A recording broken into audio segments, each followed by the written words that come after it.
जरा सोचिए, एक ऐसी बीमारी जो बिना कोई आवाज किए, बिना कोई सीधा संकेत दिए सालों तक हमारे शरीर को अंदर ही अंदर खामोशी से नुकसान पहुंचाती रहे।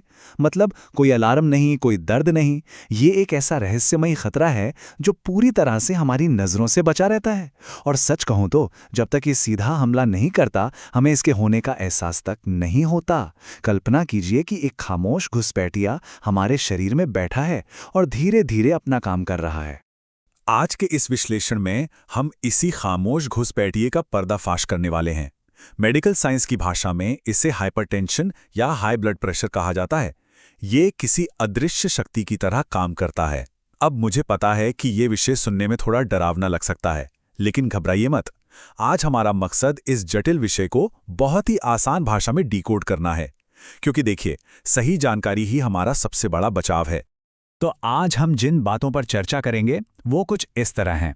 पहले हम इस खामोश कातिल को समझेंगे, फिर देखेंगे कि शरीर पर यह दबाव कैसे काम करता है, इसके खतरे की पहचान कैसे करें, इस समस्या की असली जड़ें कहाँ हैं, और अंत में हम वापस अपना नियंत्रण कैसे पा सकते हैं। चलिए सबसे पहले इस खामोश कातिल का असली सच समझते हैं और देखते हैं कि इसकी शुरुआती चेतावनियों में कैसा विरोधाभास है।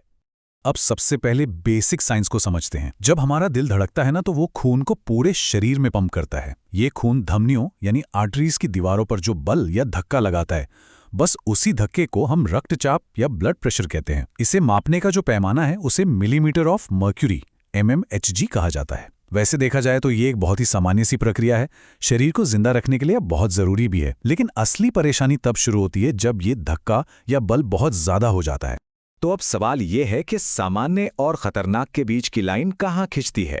देखिए, जब ब्लड प्रेशर की रीडिंग 120/80 से कम होती है तो उसे बिल्कुल परफेक्ट और स्वस्थ माना जाता है। लेकिन जैसे ही ये कांटा 130/80 या उससे ऊपर जाता है तो समझ लीजिए कि हाइपरटेंशन यानी उच्च रक्तचाप की शुरुआत हो चुकी है। यही वो लक्ष्मण रेखा है जिसे पार करते ही हमारी धमनियों पर बेवजह का दबाव पड़ना शुरू हो जाता है। और यहीं से सबसे डरावना विरोधाभास सामने आता है। एक बहुत ही अहम बात कही गई है कि उच्च रक्तचाप लक्षण दिखने से पहले सालों तक शरीर को नुकसान पहुंचा सकता है। इसका सीधा सा मतलब क्या है? मतलब ये कि हमारा शरीर हमें कोई अर्ली वार्निंग या चेतावनी नहीं देता। कोई सिर दर्द नहीं, कोई चक्कर नहीं, शुरुआत में कोई थकान भी नहीं। क्लिनिक में मशीन से चेकअप के दौरान जो रीडिंग आती है, असल में वही हमारी इकलौती चेतावनी होती है। और सच कहूं तो इसी वजह से इसे खामोश कातिल कहा जाता है। अब आते हैं दूसरे हिस्से पर। यह लगातार बना हुआ दबाव समय के साथ हमारे शरीर के अंदर क्या तबाही मचाता है, आइए समझते हैं। आपको शायद जानकर हैरानी होगी कि लगातार हाई ब्लड प्रेशर रहने से शरीर का लगभग हर अहम अंग खतरे में आ जाता है। बेचारे दिल को खून पंप करने के लिए एक्स्ट्रा मेहनत करनी पड़ती है, जिसका नतीजा कोरोनरी आर्टरी डिजीज या हार्ट फेलियर हो सकता है। दिमाग की तरफ जाने वाली नसें ब्लॉक हो सकती हैं या फट भी सकती हैं, जिससे सीधा स्ट्रोक का खतरा रहता है। हमारी किडनियां जो खून को फिल्टर करती हैं, उनकी नाजुक नसें डैमेज हो सकती हैं और किडनी फेल हो सकती है। आंखों के पीछे मौजूद रेटिना की नसें फटने से आंखों की रोशनी तक जा सकती है। और तो और धमनियों की दीवारें इतनी कमजोर हो जाती हैं कि वो गुब्बारे की तरह फूलने लगती हैं, जिसे एन्यूरिज्म कहते हैं। ये सब अंदर ही अंदर बिना बताए हो रहा होता है। अब सिर्फ क्लिनिकल डेटा से बाहर निकल के सोचिए। एक मरीज के नजरिए से देखें तो ये रोजमर्रा की जिंदगी को कैसे बर्बाद करता है। जब नसें सिकुड़ जाती हैं और खून का बहाव कम हो जाता है तो शरीर को पर्याप्त ऑक्सीजन और पोषण नहीं मिल पाता। इससे होता क्या है? इंसान हर वक्त अत्यधिक थकान महसूस करता है, याददाश्त कमजोर पड़ने लगती है, चीजें भूलने लगते हैं, आंखों के सामने धुंधलापन आ जाता है। और एक बहुत ही गंभीर असर, जिस पर अक्सर लोग खुलकर बात नहीं करते, यौन समस्याएं। ब्लड फ्लो कम होने से सेक्सुअल डिस्फंक्शन जैसी परेशानियां भी पैदा होती हैं। ये बीमारी असल में हमारी रोजमर्रा की ऊर्जा और खुशियों को धीरे धीरे सोख लेती है। यहां इस बात पर जरा खास गौर कीजिएगा। संकुचित या अवरुद्ध धमनियां मस्तिष्क में रक्त के प्रवाह को सीमित कर सकती हैं, जिससे वैस्कुलर डिमेंशिया हो सकता है। मतलब ये सिर्फ दिल की बीमारी नहीं है दोस्तों, ये सीधे तौर पर दिमाग की बीमारी बन सकती है। अगर हाई बीपी का इलाज ना किया जाए तो दिमाग को खून मिलना कम हो जाता है। छोटे छोटे कई स्ट्रोक्स या खून की इस कमी से सोचने समझने की क्षमता और याददाश्त हमेशा के लिए जा सकती है। धमनियों के इस डैमेज का ये बहुत ही भयानक रूप है। चलिए आगे बढ़ते हैं तीसरे अहम हिस्से की तरफ, खतरे की असली पहचान और वो पल जब ये सब एक मेडिकल इमरजेंसी बन जाता है।